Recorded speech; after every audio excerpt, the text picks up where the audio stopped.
Di video kali ini kita akan bahas cara mengetahui kelulusan tahapan pendaftaran online, kemudian apa yang masuk dalam masa sangga, selanjutnya bagaimana cara cetak kartu SKDCAT, jadwalnya bagaimana, kemudian kita juga akan bahas terkait dengan kendala-kendala dari teman-teman saat melakukan proses pendaftaran, termasuk dengan e-materai, surat lamaran, domisili dan kesehatan, dan berbagai informasi lainnya. Jadi pastikan kalian tonton video sampai selesai. Assalamualaikum warahmatullahi wabarakatuh. Bertemu lagi dengan aku Milik Umri dan tentu masih di channel Mr. Milih. Dan tentu sudah banyak ya pertanyaan-pertanyaan dari teman-teman yang saat ini, baik itu di kolom komentar, baik itu melalui WA ataupun langsung DM ke Instagram aku, berhubungan dengan proses pendaftaran dari penerimaan CSN 2023, yang mana seputar kendala ini terkait dengan syarat-syarat, kemudian bagi teman-teman yang lolos juga yang mereka ingin mengetahui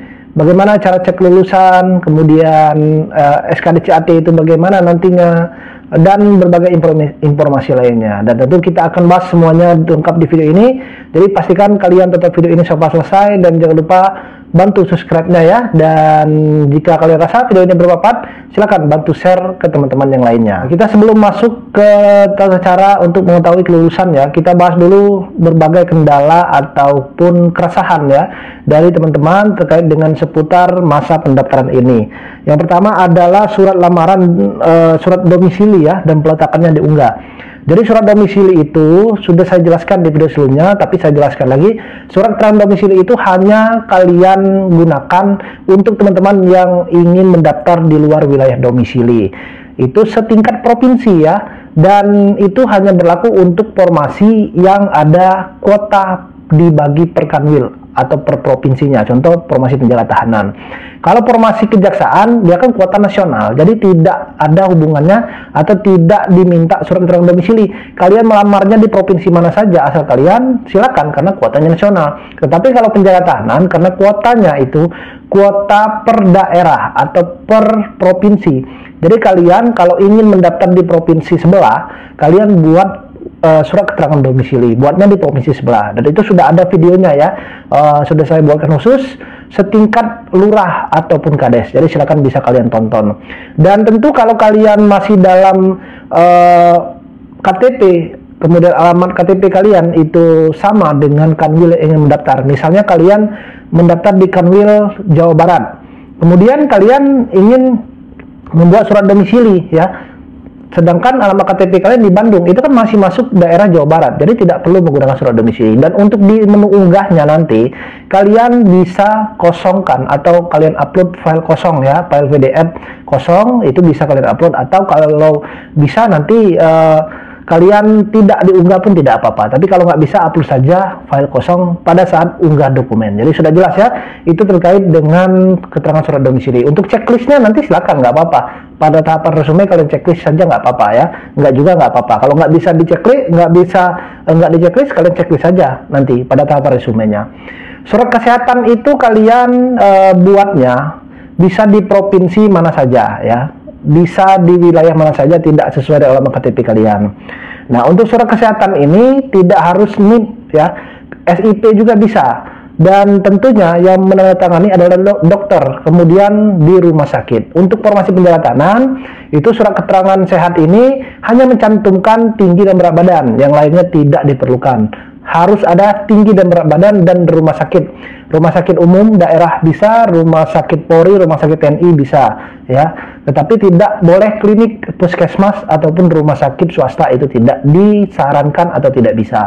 Nah, kalau untuk kejaksaan ini agak lebih lengkap ya surat kesehatannya, karena harus ada BMI-nya juga, dan tentu sesuai dengan persyaratan yang diminta dari masing-masing formasi. Jadi baca lagi terkait dengan persyaratan surat keterangan sehat ini. Kemudian untuk ukuran cetak surat lamaran, nah untuk kertasnya ini, kalian kan nanti surat lamaran itu kalian print kan, setelah kalian isi kalian print. Nah untuk ukuran kertasnya, bebas mau F4, mau A4, mau HPS, bebas, nggak apa-apa. Untuk catatan di bawahnya mau dihapus juga nggak apa-apa, kalian dihapus juga nggak apa-apa, nggak akan mengaruh penilaian gugur atau tidaknya ya. Yang pastinya itu surat tersebut kalian isi. Kalau kalian nggak isi, nah itu baru gugur. Tapi kalau catatan di bawahnya yang ada bintang 1, 2, 3, dan 4 itu nggak jadi masalah. Yang pasti kalian mau hapus boleh, kalian nggak hapus boleh. Kalau surat lamarannya nggak muat misalnya, ya kalian printnya, ya kalian ganti kertas, kan nggak jadi masalah, kan nggak harus dikirim juga, kan berbentuk online, nanti kalian scan juga itu, nggak harus dikirim bentuk fisik. Jadi mau kertas printnya apa saja silakan, bisa HPS, A4, M4 juga bisa ya. Itu ya untuk ukuran kertas. Tanggal surat lamaran, apakah harus sesuai dengan saat memilih formasi?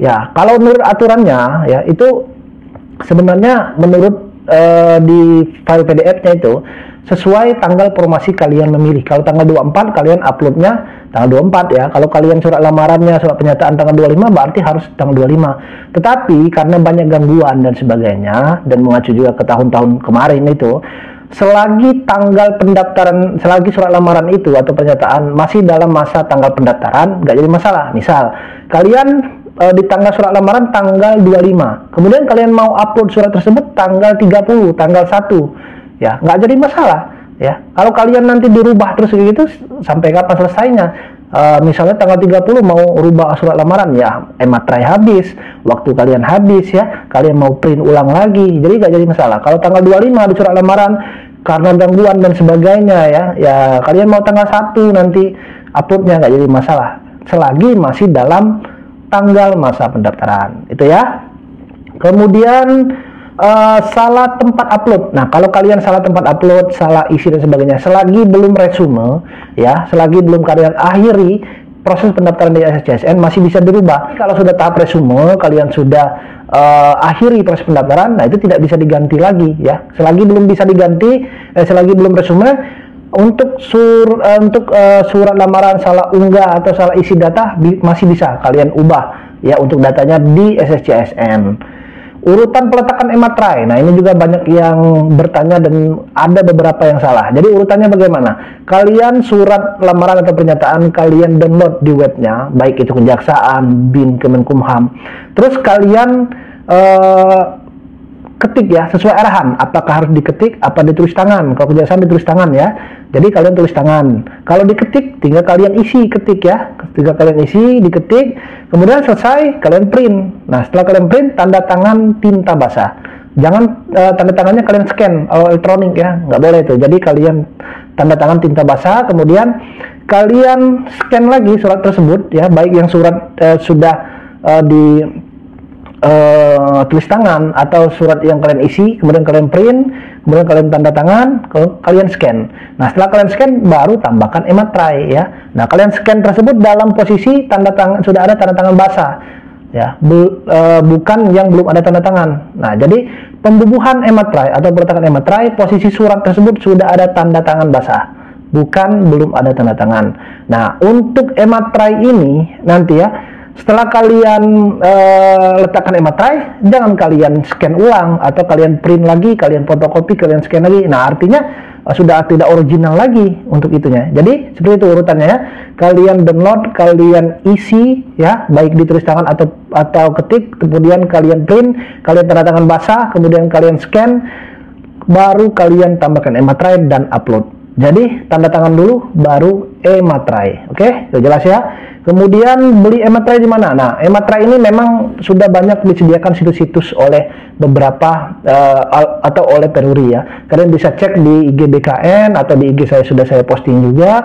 Sudah banyak alamat webnya. Memang kalau gangguan itu hal biasa, atau materai tidak masuk, atau sudah tambah ematrai tidak diletakkan. Nah, kalau misal kendala tersebut kalian bisa hubungi FAQ-nya itu ada ya.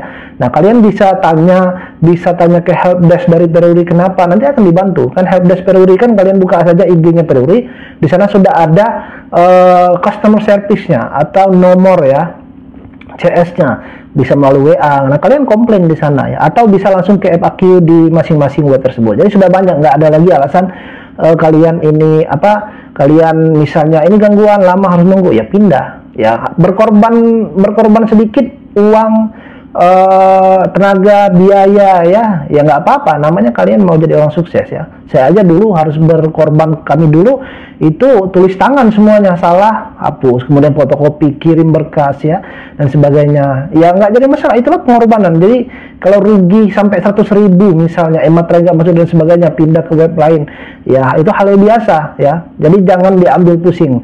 Kalian kan mau tes, jadi harus ibaratnya berkorban baik waktu, tenaga maupun biaya. Oke, itu ya. Selanjutnya adalah letak transkrip nilai. Transkrip nilai ini di mana letaknya? Transkrip nilai ini ya ada yang terpisah yang namanya SKHUN, ada juga yang belakang ijazah. Nah, kalau misalnya transkrip nilai nanti diupload yang mana? Bisa SKHUN, bisa transkrip nilai di belakang ijazah ya. Bisa juga SKHU dan transkrip nilai belakang ijazah digabungkan jadi 2 file ya. Jadi satu PDF itu ada 2 halaman. Halaman 1 SKHUN, halaman 2 belakang ijazah. Mau diupload belakang ijazah aja bisa nggak? Bisa, nggak apa-apa. Mau upload SKHUN saja bisa nggak? Bisa, nggak apa-apa. Yang nggak bisa itu kalau kalian uploadnya bukan transkrip atau kalian tidak mengupload. Nah, itu baru gugur. Oke?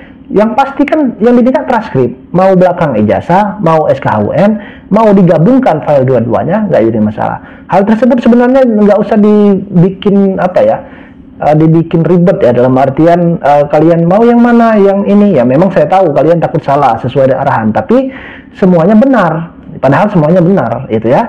Oke, kemudian ijazah. Nah, ijazah juga ini ada yang bertanya, ijazah ini yang dibolak-balik atau yang depan saja? Sama seperti transkrip nilai. Ijazah tersebut kan ada yang bagian depan dan belakang. Kalian mau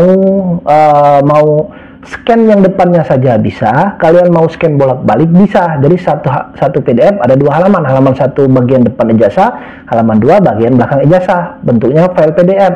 Kalau depan saja bisa nggak? Bisa, nggak apa-apa. Yang nggak bisa itu kalau kalian pada kolom unggah ijazah kalian upload belakang ijazahnya saja, atau misalnya di ijazahnya tersebut kalian tidak upload sama sekali ya. Nah, itu baru gugur. Oke, jadi sudah jelas ya, ini terkait dengan ijazah. Sudah banyak pertanyaan sebenarnya teman-teman, ini sudah lengkap saya buatkan di video sebelum-sebelumnya, tapi nggak tahu ya, apa mungkin karena panik atau memang nggak ditonton atau nggak ditonton sampai habis, saya tidak tahu.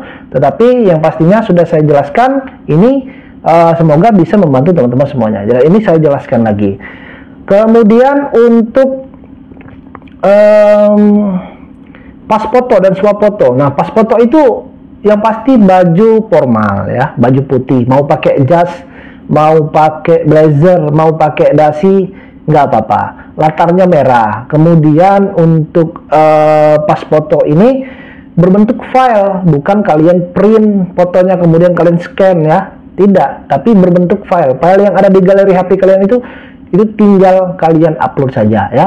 Nah, resolusinya 4x6 ya. Kalau kalian bingung 4x6 itu bagaimana, kalian cek deh. YouTube sudah banyak bagaimana file foto 4x6 itu ukurannya ya. Atau misalnya kalian cek di Google kan sudah banyak sekarang ya. Jadi sudah banyak tempat untuk kalian bertanya sebenarnya ya, agar kalian tidak salah lagi apa itu 4x6 resolusinya. Kemudian untuk SSCSN ini error.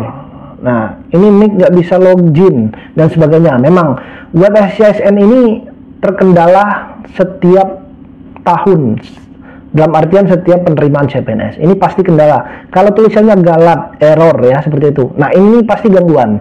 Jadi solusinya apa? Coba lagi. Ya, nanti kalau misalnya disuruh ngulang dari awal, ya nggak apa-apa, ulang lagi dari awal ya. Jadi ya memang harus mengorbankan waktu ya. Bisa kalian tengah malam, pagi ya, kalian coba terus sampai nantinya berhasil ya. Hal ini biasa kalau error web SSCSN ini ya. Bisakah materai fisik? Nggak bisa ya. Materai fisik itu nggak bisa, tetap harus e-materai. Ada kemarin katanya karena gangguan harus bisa pakai materai fisik ya. Materai seperti materai lama yang tempel. Nah, itu nggak bisa lagi, dan itu tahun 2022, tahun kemarin. Jadi tahun ini diwajibkan semuanya menggunakan e-materai, semua formasi apa saja. Untuk berkas bisa di-scan nggak lewat cam scanner? Bisa ya. Berkas ini lewat cam scanner bisa. Ada watermarknya di bawah, nggak apa-apa. Yang pasti untuk berkas ini jelas, ukurannya jelas ya. Dalam artian nama-namanya atau misalnya datanya itu terbaca dengan jelas ya. Nah itu ya, boleh pakai aplikasi cam scanner juga bisa. Nah untuk ukurannya ini maksimal 1000 KB misalnya. Boleh nggak lewat dari 1000 KB? Nggak bisa, pasti nggak upload. Boleh nggak di bawah 1000 KB? Bisa, tapi jangan sampai kekecilan. Misalnya yang diminta 500 KB maksimal, kalian 70 KB ya. Nah itu kan kekecilan, biasa nggak upload juga. Jadi kalau 500 KB, usahakan 400 KB misalnya. Atau kalau misalnya 1000 KB, 1000 KB misalnya, kemudian kalian mau 200 KB, itu kecilan. Kalau bisa 800 KB. Nah untuk surat lamaran, saat kalian ingin mengompres ukuran ininya, ukuran filenya ya, disarankan sebelum dibubuhi materai. Kalau sudah dibubuhi materai, kalian kompres ulang, biasanya materainya suka akan hilang. Nah ini banyak pertanyaan teman-teman, kok materai saya hilang sudah ini? Biasanya sudah dikompres ya. Ya, jadi kompres file itu ukurannya itu sebelum dibubuhi materai. Jadi itu saja untuk beberapa kendala-kendala ya terkait dengan masa proses pendaftaran. Atau kalau teman-teman yang belum terjawab, kalian bisa tonton video yang sebelum ini. Nah, selanjutnya adalah ini kita bahas terkait dengan proses cara mengecek kelulusan. Jadi saya rangkaikan dari kalian, anggap saja kalian selesai. Jadi tanda kalian selesai tahapan pendaftaran ini dibuktikan dengan tahapan terakhir pada SSCSN setelah unggah dokumen. Kemudian nanti akan masuk resume pendaftaran. Nah, pada resume pendaftaran itu nanti kalian bisa klik di bawahnya akhiri proses pendaftaran, dan kalian klik, nanti akan muncul dua tempat cetak kartu informasi akun dan cetak kartu pendaftaran CPNS. Nah, kalau sudah muncul dua kartu ini, sudah kalian artinya sudah selesai masa proses pendaftaran ya. Nah, kemudian nanti akan kalau lupa cetak kartu akun, kalian cetak di sini bisa ya. Nanti akan keluar itu kartu akun ya, atau kartu pendaftaran sistem seleksi ASN. Nah, ini kalau sudah keluar kartu tersebut, artinya tahapan pendaftaran selesai. Nah, di bawahnya itu ada bagian gunting ya, itu dibiarkan saja. Kalian print, kemudian kalian simpan kartu itu. Nah, kalau kalian sudah dapat kartu tersebut, artinya selesai tahapan pendaftaran ASN. Tinggal teman-teman menunggu lagi info kelulusannya nanti, apakah lulus atau tidak pada tahapan pendaftaran online ini. Nah, kemudian data itu tidak bisa dirubah kalau sudah resume ya, atau sudah cetak kartu, itu tidak bisa dirubah. Kemudian untuk nantinya cek kelulusan itu di mana? Cek kelulusan pendaftaran itu nanti kalian di SSCSN tersebut ya.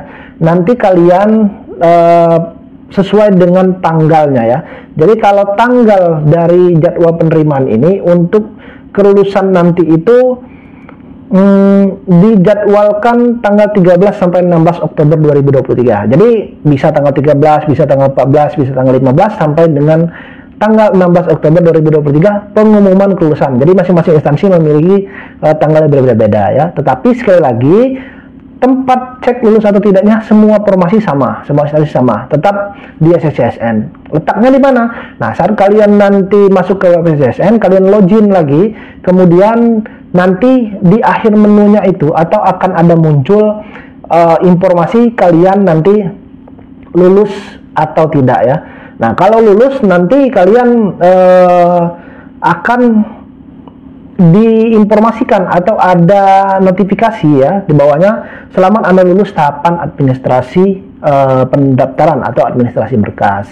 Nah, kalau misal tidak lolos, nanti akan muncul juga kalian di sana dijelaskan bahwa mohon maaf Anda tidak lolos tahap administrasi karena belum memenuhi persyaratan. Nah, biasanya di bawahnya nanti ada ajukan sanggah ya. Nah, ajukan sanggah ini maksudnya apa? Jadi masa sanggah ini adalah masa di mana kalian protes. Kalian protes kenapa kalian tidak lolos. Jadi di masa sanggah ini nanti akan disertakan, ada kalian klik ya ajukan sanggah, nanti akan muncul form sanggah. Dan di sana nanti kalian bisa lihat alasan TMS-nya kenapa, atau tidak memenuhi syarat kenapa, atau gugurnya kenapa. Nah, kalian bisa ajukan sanggah. Nanti di sana ada persyaratan yang tidak terpenuhi, kemudian dokumennya ya, kenapa alasannya. Nah, kalian klik alasan sanggah itu kenapa ya. Nah, kemudian setelah kalian isi, nah pastinya untuk sanggah ini kalian harus mengetahui masa sanggah ini bisa dilakukan jika itu kesalahan server atau misalnya kesalahan panitia ya, bukan kesalahan teman-teman. Maksudnya bagaimana? Misalnya saat kalian upload ijazah, nah itu padahal kalian sudah memang upload ijazah ya, sedangkan alasan masa sanggahnya kalian tidak upload ijazah misalnya. Nah, kemudian kalian bisa protes ya, bisa protes. Artinya ada kesalahan dari panitia, mungkin panitia keliru tidak mengecek. Nah itu ya, jadi kalian bisa ajukan masa sanggah. Tapi kalau kesalahan dari teman-teman, misalnya kalian alasan sanggahnya itu tidak upload surat lamaran. Nah padahal memang kalian tidak upload surat lamaran ya, kalian tidak upload ya. Kemudian kalian ajukan masa sanggah. Nah artinya kalian itu kesalahan teman-teman. Nah itu tidak bisa disanggah dan dipastikan kalian tetap akan gugur walaupun mengajukan masa sanggah. Oke.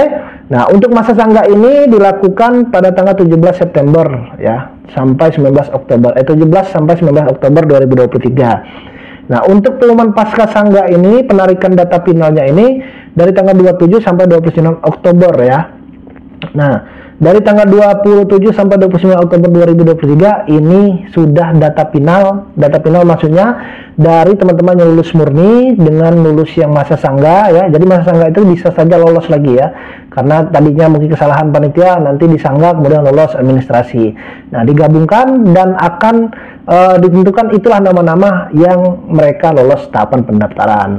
Nah untuk tahapan pengumuman daftar peserta waktu dan tempat SKDCAT ini pada tanggal 3 sampai 6 November 2023. Nah, ini kalau selesai nanti kalian tahap administrasi dinyatakan lolos ya, kemudian misalnya kalian lolos baik murni ataupun lolos dari masa sanggah, kemudian kalian cetak kartu ya, cetak kartu SKDCAT itu di mana? Cetak kartunya masih sama kalian di login di akun SCSN kalian. Nah, itu kenapa saat login itu jangan sampai lupa nomor ya, dan sampai lupa nick dan password ya dari akun SCSN kalian, karena di sana kalian nanti untuk mencetak kartu pelaksanaan SKDCAT itu di sana. Jadi bukan di web lain ya atau di web instansi. Nah untuk melihat nama-nama yang nanti lolos SKDCAT, jadwal tes yang di mana, lokasinya di mana dan sebagainya. Nah biasanya di kartu ujian SKDCAT yang kalian cetak di web SCSN tersebut itu sudah tertera, atau kalau Kemenkumham biasanya akan diumumkan nanti sama seperti pengumuman pendaftaran CPNS ini ya. Nah akan diumumkan di laman CSN kemenkumham.go.id. Nah nanti akan di sana kalian tes SKDCAT di mana, sesi keberapa, jam berapa, waktu, hari apa, tempat nanti akan diinfokan di sana. Tetapi untuk cetak kartu ujiannya tetap di akun SCSN kalian. Nah, untuk cetak kartunya nanti bukan dari sekarang ya. Dalam artian kalian cetak kartunya setelah penarikan data final pengumuman kelulusan SCSN atau kelulusan tahapan pendaftaran, baru nanti akan muncul menu cetak kartu ujian SKDCAT. Nah, itu ya. Kemudian untuk pelaksanaan SKDCAT ini kalau kita lihat di jadwal ini adalah dari tanggal 7 sampai 16 November 2023. Jadi masa kurang lebih 10 hari ya, dari tanggal 7 sampai dengan 16 November 2023 itu pelaksanaan tes SKDCAT. Tentu SKDCAT ini kalian memang harus belajar, kalian kisi-kisinya masih sama seperti tahun 2021, belum ada perubahan mulai dari jumlah soal, kisi-kisi SKDCAT-nya, kemudian passing grade-nya masih sama seperti tahun 2021. Jadi teman-teman harus memang belajar dan pastikan kalian jangan sampai terlena. Mulai dari sekarang nggak apa-apa ya kalian belajar SKDCAT ya, karena SKDCAT ini terintegrasi secara nasional, tidak bisa kalian ya dalam artian itu kalian memanipulasi dan sebagainya. Oke, itu ya. Jadi sudah jelas terkait dengan informasi bagaimana cara mengecek kelulusan, kemudian cetak kartunya di mana, apa itu masa sanggah dan kendala-kendala lainnya. Jadi silakan teman-teman semuanya persiapkan diri dengan baik, dan saya doakan kalian lolos ya untuk tahun 2023 ini. Dan teman-teman jika masih ingin mengikuti bimbingan belajar yang diselenggarakan masih dibuka, silakan masih ada waktu, atau untuk persiapan tahun depan ya, Untuk sekolah kedinasan juga bisa juga, silakan kalian bisa DM di Instagram aku Umi Umri atau klik link yang ada di deskripsi video ini. Silakan, saya tunggu dan saya doakan teman-teman ya untuk bisa berhasil dalam pendaftaran CSN 2023 ini. Semangat, jangan pantang menyerah.